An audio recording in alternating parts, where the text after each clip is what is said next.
Hello, I'm Dr. Pennicule. Today I'm going to give you my first impressions of Battlefield 2042. Let's get into it. So we're just going to start with the basic pros and cons. My first pro for this game is that it's beautiful. The foliage, the weather effects, and the lighting, just everything's really good and looks fantastic. And on top of that, it runs well. I didn't really have to change any of my settings. Of course, this is all system dependent, but my settings, basic settings right out of the box, this thing ran great, didn't have any issues, and the game looks fantastic. So that's definitely a plus. Just like any Battlefield, there's a lot of high flying action in this game. Jumping off rooftops, spawning in helicopters, dropping out, popping out of vehicles, you name it. Battlefield is loaded with these types of things, and this title is no exception. So that is another pro for me as well. I like that there's different classes in the game. Currently there's 4: engineer, sniper, medic, and assaulter, and each one has their own little unique tool that they can use. The assaulter, it gets a grappling hook, which is my personal favorite because it gives you that ability to get into some different locations and surprise your enemies and circle back on them, and it creates a really nice interaction with your environments. The engineer gets a mobile, not a mobile, but it gets a turret that it can place down, and when that turret spots somebody, it shoots them, and also it gives you a red outline so you can track them around buildings, stuff like that. So it helps you spot and defend points. It's really nice. The sniper gets a drone that it can fly out and spot enemies and gain intel for their team. Fantastic little feature. And the medic gets a gun that it can shoot at teammates to heal them and whatnot. So it makes each class have its own little specialty. However, you can still pick any weapon you want for each particular type of class, so you get that variety without having to sacrifice weapon types, which is nice. The vehicles feel pretty good, and when we're talking about vehicles, I'm talking about the ground vehicles. We'll get into the planes in a minute, but the ground vehicles feel nice. They're responsive, they're fast, they're agile, and they can get you into the positions you want to get into. It also has the option for changing attachments on the fly. So, you know, you can pull out your rifle, change your scope, change your muzzle, change your grip, change your ammo type on the fly, depending on the scenario that you're in and what you want to use. So that is that was a really nice feature that they have in the game as well. Now we're going to get into some cons, and the cons for me are a big one. Okay, I was talking about the planes earlier, and if you're a Battlefield veteran, I'm sure you can fly helicopters and planes in this game very well.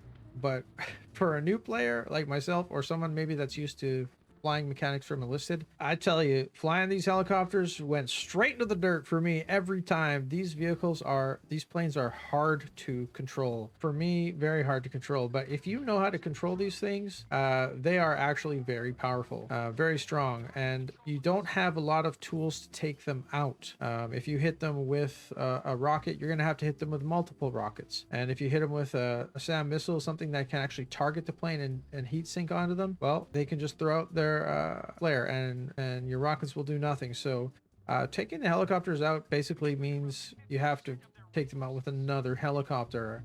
I found they're very strong. They can just sit on the point, and they can just keep barraging you with rockets and machine guns, and they're very powerful. So it felt a bit overbearing, and I don't really feel like I have the tools to be able to take them out. And I can't fly one myself because like I said, they go straight into the dirt. So that's a bit of a con for me there. The next thing that's a big con for me, and this is a big one, is the gunplay. The time to kill, very high, especially with the bullet deviation in the game. I feel like anything past medium range, good luck hitting anything. And if you do hit it, it's not going to kill anything, because you really got to put a spray of a good 5 to 10 bullets into someone to take them out. Time to kill, a little bit high. I like my weapons to feel lethal. Okay, if I surprise someone, they should be dead. I shouldn't have to do this cat and mouse strafe battle. Who can hit the strafe back and forth? Who can hit that first? I don't know. That's what a lot of the battles feel like. They boil down to strafing back and forth, and who can zone in on them the fastest. So for me, everything feels a little soft. The tank shells, the rockets, the grenades, the machine guns, the sniper rifles, the anti-air, the anti-tank, everything is just feels a little soft, a little weak. Time to kill too high, in my opinion. And that for me is a big no-no. I like my weapons to feel lethal. So that one almost ruined it for me. I think that one almost takes me out of Battlefield 2042. But having said that, we're only playing with a limited amount of weapons right now, and they could be bringing out some more weapons for, you know, of course, no, there will be more weapons coming out on launch. Absolutely, tons of weapons. So maybe there'll be some more lethal weapons. Maybe we're just playing with the rookie beginner stuff right now. We will see. The next big one for me that I did not like is the revive screen. Played all day yesterday, and I only got revived a few times, but every single time I die, I have to hold space to get out of this revive screen. I wish there was an option so I did not have to deal with this screen at all. If I'm dead, just take me out of the game, put me in the respawn screen, let me get back into the action. I do not want to watch my character lay on the ground while I hold space, hoping someone revives me. It ruins the flow of the game for me and the pacing, and just not a big fan at all of this revive screen. Take it out or streamline it or do something, because no one's reviving anyone in this game, and we got to fight through the screen every time. It's a bummer. Lastly, they're bringing in some new 64 player mode, but it doesn't really feel like you're fighting 64 players, because the map is so big. You're only fighting over one section at a time. You're only fighting a small handful of people.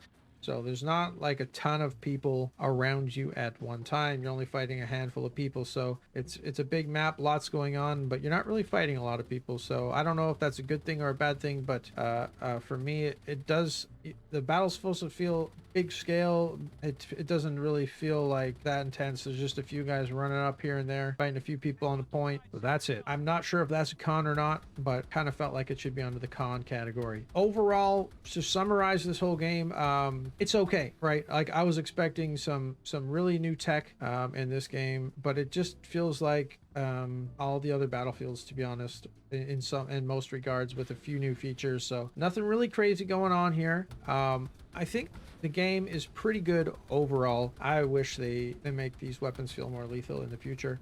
But overall, I'm gonna give it 7 out of 10. Just a solid 7 out of 10. Nothing crazy.